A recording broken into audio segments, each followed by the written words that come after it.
اللہ کون ہے؟ اگر قرآن میں آپ اس کو سمجھنا چاہتے ہیں کہ اللہ کون ہے، بہت زیادہ ادھر ادھر جانے کی ضرورت نہیں ہے، آیت الکرسی پڑھ لیجیے، اللہ کون ہے آپ کو پتہ چل جائے گا۔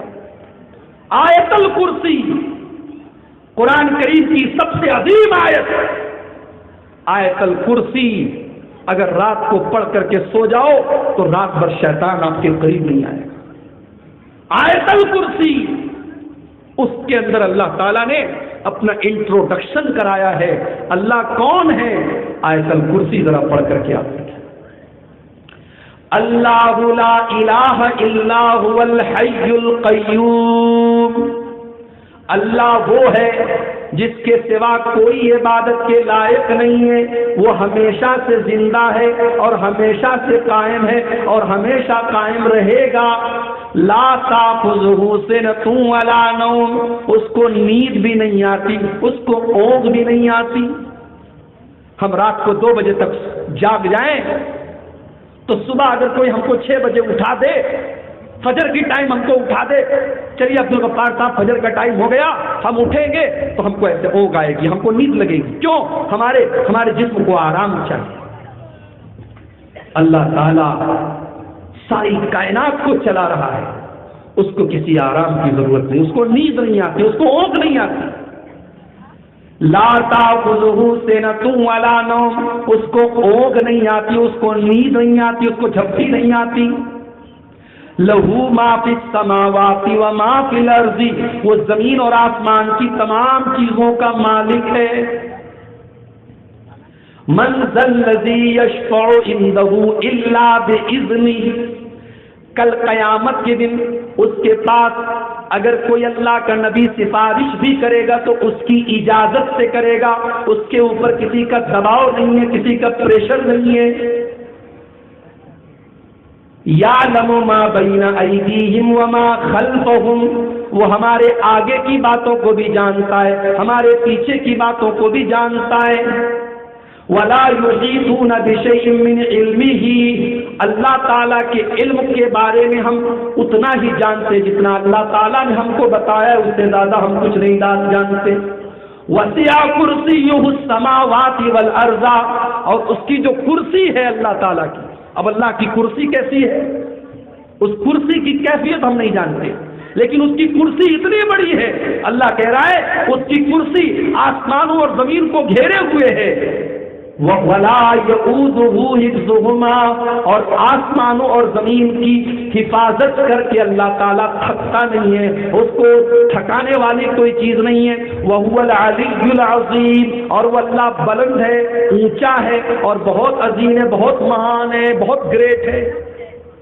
آیت الکرسی میں اللہ تعالیٰ نے ایک آیت کے اندر اپنا انٹروڈکشن دے دیا۔ تو نیکی کیا ہے؟ اللہ نے کہا اللہ کے اوپر ایمان لاؤ۔ آج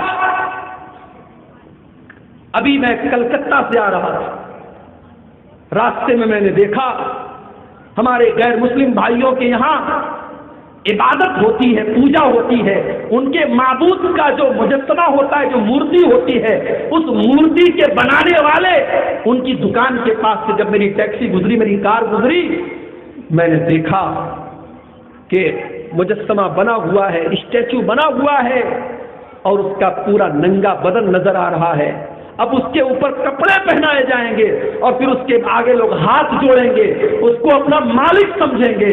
مجھے قرآن کی وہ آیت یاد آ گئی جو حضرت ابراہیم نے اپنے باپ سے کہا تھا، اتعبدون ما تنحتون، کہ اے لوگو، اے میرے باپ، تم جس چیز کو اپنے ہاتھ سے بناتے ہو پھر تم اس کی پوجا کرنے لگتے ہو، اس کی مپاسنا کرنے لگتے ہو، اس کی عبادت کرنے لگتے ہو۔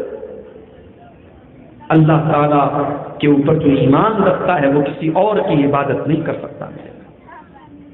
اللہ کے سوا کوئی نفع نقصان کا مالک نہیں۔ میں بنگال میں آتا ہوں، لوگ پوچھتے مولوی صاحب یو پی کا کیا حال ہے؟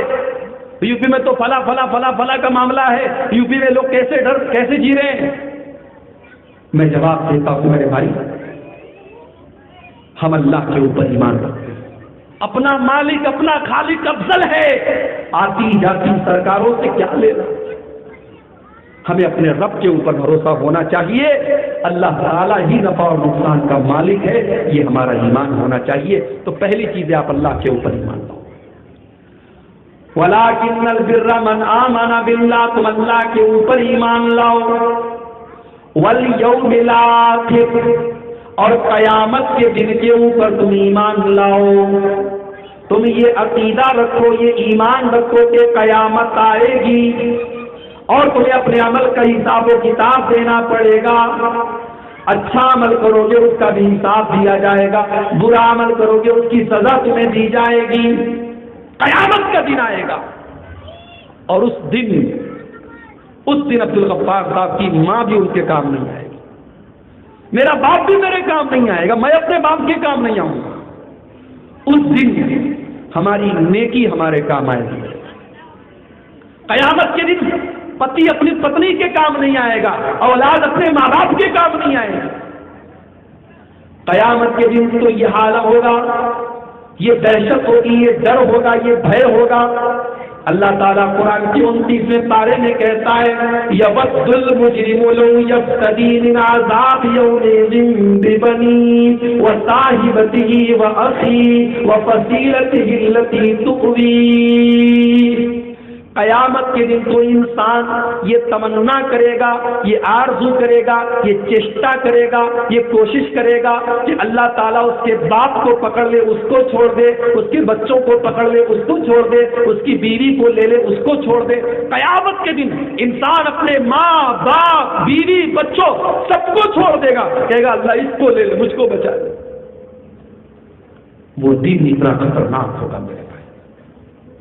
جانتے ہو دنیا میں سب سے زیادہ محبت ماں کو اپنے بچے سے ہوتی ہے، اور جب بچہ دودھ پیتا بچہ ابھی 6 مہینے کا ہے، 1 سال کا ہے، ماں کا دودھ پیتا ہے، تو یہ وہ پیریڈ ہوتا ہے کہ ماں بچے کے بنا اور بچہ ماں کے بنا نہیں رہ سکتے۔ قیامت کے دن کا جو ڈر ہوگا، جو بھے ہوگا، قیامت کے دن کی جو دہشت ہوگی، اس کا کیا عالم ہوگا۔ اللہ نے سورہ حج کے اندر فرمایا یا ایھا الناس اتقوا ربکم ان زلزلۃ الساعۃ شیء عظیم، اے لوگو اپنے رب سے ڈرو، قیامت کے دن کا زلزلہ بڑا خطرناک ہوگا۔ یوم ترونھا تذہل کل مرضعۃ عما ارضعت، قیامت کے دن دودھ پلانے والی ماں بھی اپنے بچے کو چھوڑ دے گی۔ وتضع کل ذات حمل حملها، اور پریگننٹ عورتوں کے، گربھوتی عورتوں کے گرب گر جائیں گے۔ وَتَرَى النَّاسَ سُکَارَىٰ، اور ایسا لگے گا، ایسا پرتیت ہوگا، ایسا نظر آئے گا کہ لوگ نشے کی حالت میں ہیں، لیکن لوگ نشے کی حالت میں نہیں ہوں گے۔ وَلَٰكِنَّ عَذَابَ اللَّهِ شَدِيدٌ، اللہ کا عذاب بڑا خطرناک ہوگا۔ تو سمجھ رہے ہیں آپ؟ دوسری چیز قیامت پر آپ کو ایمان لانا ہے، یہ ایمان رکھنا ہے کہ دنیا میں افیم کی کھیتی کر کے پیسہ کمائیں گے، قیامت کے دن حساب دینا پڑے گا۔ یہ ایمان رکھنا ہے کہ ہوٹل کے جس کمرے میں ہم نے غلط کام کیا تھا، وہ ہوٹل کا کمرہ کر قیامت کے دن گواہی دے گا یہاں غلط کام ہوا تھا۔ یہ ایمان رکھنا ہے کہ جس انگلی سے ٹچ کر کے ہم نے موبائل پر گندی چیزیں دیکھی تھی، وہ انگلی کل قیامت کے دن گواہی دے گی۔ یہ ایمان رکھنا ہے۔